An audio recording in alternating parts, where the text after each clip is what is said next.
el diafragma y los músculos intercostales. ¿Sí? Viene la información y va a estimular al centro inspiratorio y va a inhibir al centro apneo. El centro neumotáxico, recuerden, va a estimular al centro expiratorio. Siempre este centro, siempre está, durante el reposo no está activo. ¿Sí? Ahora, solamente a este centro de la respiración van a llegar aferencias del sistema respiratorio. Obviamente que no. Van a llegar aferencias de otros lugares también, como de la corteza cerebral, que es cuando ustedes dicen, no, ya no voy a respirar. Cuando eran chiquitos seguro le decían a su mamá, no respiro, no, hasta que me compre tal cosa, y se estaban rojos y ya. En caso te decía, ya te tenían que otra vez. ¿Sí? Esas aferencias van a venir aquí de la corteza cerebral, mecanorreceptores, como los receptores de tensión que habíamos hablado a nivel de los músculos respiratorios, del pulmón, y quimioreceptores que van a tener también un efecto sobre lo que es la respiración. Van a estimular, lo que es el centro de la respiración a nivel del tronco encefálico. Va a emitir una respuesta que viajará por médula hasta llegar a los músculos respiratorios y a nivel de lo que es el pulmón y la caja torácica se incrementará la ventilación, y con este incremento de la ventilación habrá una mayor difusión de los gases y por tanto una mayor perfusión a nivel sanguíneo, y esto será captado a nivel de los quimioreceptores que van a captar la presión parcial del CO2, presión parcial de oxígeno y pH. Y esto hará que se siga dando esta asa de regulación. Cuando los niveles están normales, no habrá un efecto, no habrá un estímulo. Pero si los niveles bajan, a estos quimioreceptores van a avisarle al centro de la respiración que necesita incrementar la ventilación. ¿Qué receptores hay? Hay receptores de tipo periféricos y de tipo centrales. Estos son los receptores centrales. Aquí está un capilar. Esto es el líquido cefalorraquídeo y aquí está la médula.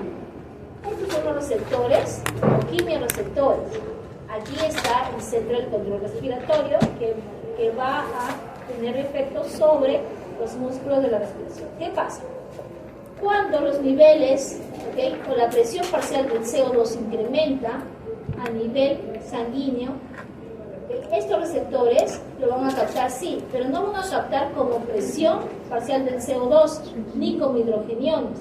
¿Por qué? Porque los hidrogeniones no pueden atravesar la barrera hematoencefálica, pero sí el CO2. Por eso que el CO2 difundirá a través de la barrera hematoencefálica, y aquí en el líquido cefalorraquídeo lo que va a pasar es que se va a hidratar y por acción de la anhidrasa carbónica producirá ácido carbónico, y que se disociará y producirá hidrogeniones y bicarbonato.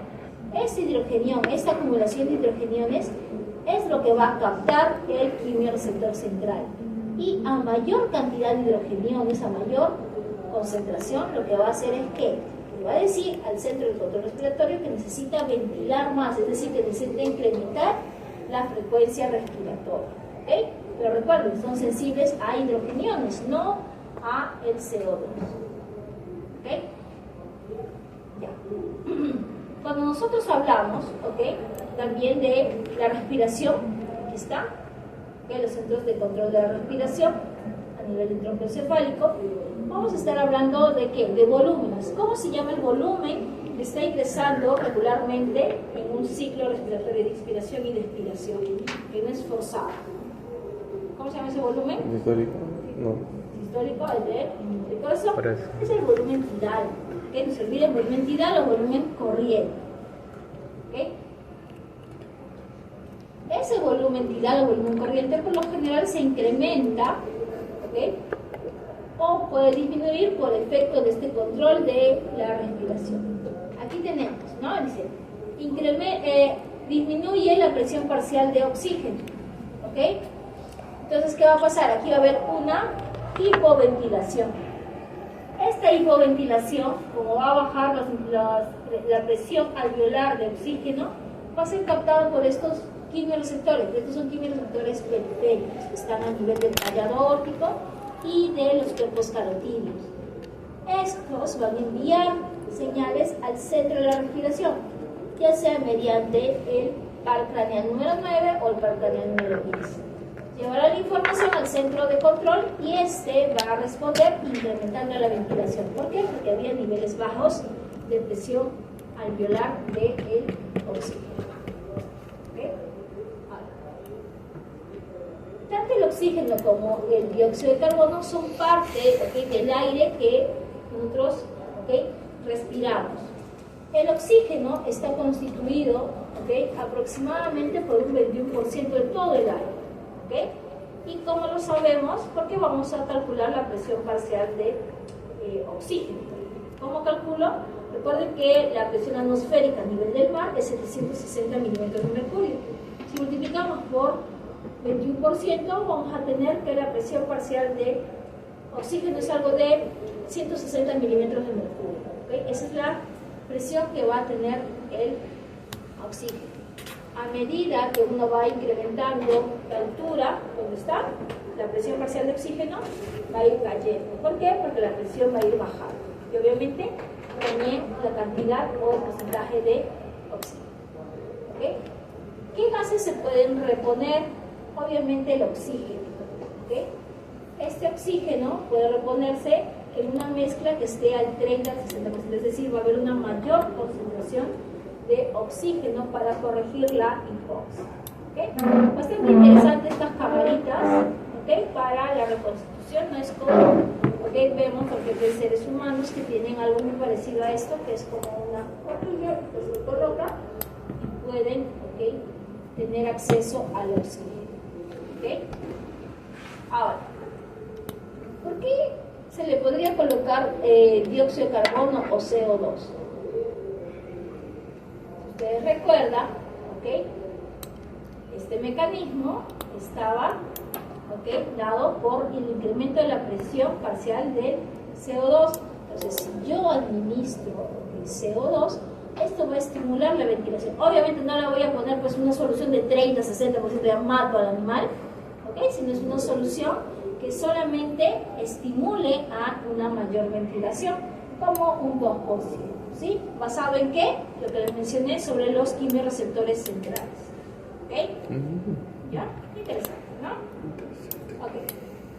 Aquí están algunas láminas sobre cómo se hace, ¿okay?, el manejo para administrar los gases. Miren. Interesante. No lo había visto. ¿Okay?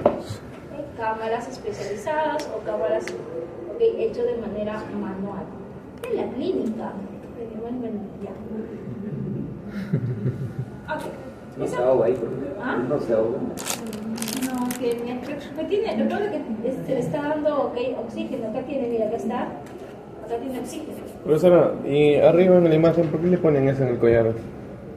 ¿Acá? Ajá. Para que no se escape. Supuestamente, okay, están colocando, mira acá, Margarita. No se puede suministrar así, de manera tranquila. Claro, entonces le ponen como, no puede ponerle seguro de ser nervioso, sino puede ponerle una modificación, se le pone ahí, se le tapa para que no se escape el gas. Y acá no se puede ahogar, obviamente, porque acá está como oxígeno, ¿ok? Es como cuando ustedes hacen, yo hice scuba diving, que te ponían una cosa acá, como una cabeza así de buzo, grandote, y donde había donde había oxígeno, pero te da un poquito de cosas, la verdad. Si a un ser humano que te está diciendo que va a pasar esto y esto, te da nervios, imagínense a los animales cuando les ponen eso. Y con eso te metes pues dentro del agua, estás normal, pues, ¿no? Pero al comienzo sientes extraño, es una cosa que te pesa, pues, un montón. Yo pensaba que me iba a ahogar ahí en el agua. Ya. ¿Qué fármacos podemos utilizar, okay, para los problemas que puede tener el sistema respiratorio? Vamos a utilizar fármacos que van a tener como órgano diana las vías respiratorias anchas, ¿okay?, y las vías respiratorias bajas. En cuanto a las vías respiratorias altas, tendremos expectorantes, mucolíticos, antitusígenos o antitusivos y descongestionantes. ¿Okay? Antitusígenos es contra la tos, ¿okay? O antitusivos. En cuanto a las vías respiratorias altas, vamos a estar hablando de los broncodilatadores y los antihistamínicos. ¿Okay? Vamos a tener 6 grupos de fármacos. Vamos a hablar así, el primero de los antitusígenos. ¿Okay? Así con su jarabe Vigvaporub, con 4, ¿okay? Será clásico, ¿no? Su paltomiel. Mi cuñado compraba paltomiel para su... Sé que le iba bien. ¿Qué cosa es la tos? La tos es un reflejo, ¿okay? Un reflejo fisiológico que lo que trata de hacer es un mecanismo de defensa. Entonces, lo que va a suceder aquí es que hay una inspiración violenta. ¿Okay? Tú estás ahí normal y algo aspiraste, algo que irrita, eso va a desencadenar que tú tengas una tos, ¿no? Para tratar de eliminar el agente que pueda estar causando. ¿Sí? ¿Okay? Se utiliza para liberar, ¿okay? De secreciones, pues el tracto respiratorio, eliminar materiales extraños o producir, ¿okay? También tratar de eliminar lo que son los broncoespasmos de las vías aéreas. Los broncoespasmos, ¿recuerden? ¿Okay? Cuando hablábamos de asma, ¿recuerden que hablamos de broncoespasmos? ¿Quién habló de asma ustedes? De los broncoespasmos. Acá era que íbamos a hablar de asma también para complementar los dirigidos. ¿Sí? Ya. ¿Existe tos crónica? Claro que sí. ¿Okay? Es esa tos que está por mucho periodo de tiempo, ¿okay? que lo que trata, ¿okay? En realidad es eliminar el agente causal, pero no se puede. ¿Por qué? Porque puede ser causado por, de repente, la exposición a antígenos. Eso es difícil. Que trata de promover la broncodilatación, de movilizar secreciones, que trata de suprimir la estimulación periférica y obviamente de tratar de deprimir el centro de la tos. Entonces, si yo tengo tos, ¿qué cosa es lo que va a hacer el fármaco? Inhibir el centro de la tos. ¿Okay? ¿Y dónde está el centro de la tos? Aquí me dice que es una expiración violenta. Estará entonces dentro del centro vulvar, ¿okay? Que controla la respiración, aquí el centro de la tos. ¿Okay? A este centro de la tos van a venir aferencias, ¿okay? De los receptores que están a nivel de la nariz, la faringe posterior, del pericardio, diafragma, ¿okay? Tráquea, bronquios, todo. ¿Okay? Estos van a venir por diferentes vías. En cuanto a la nariz, por el trigémino. En cuanto a lo que es tráquea, estómago, por el par craneal 10, por vago. Lo que es pericardio, diafragma, frénico, y el glosofaringio va a venir principalmente de la faringe posterior. Van a llegar al centro de la sed, ¿okay? Estas aferencias, y lo que van a, ¿qué? Tos. ¿Qué es esto? Tos.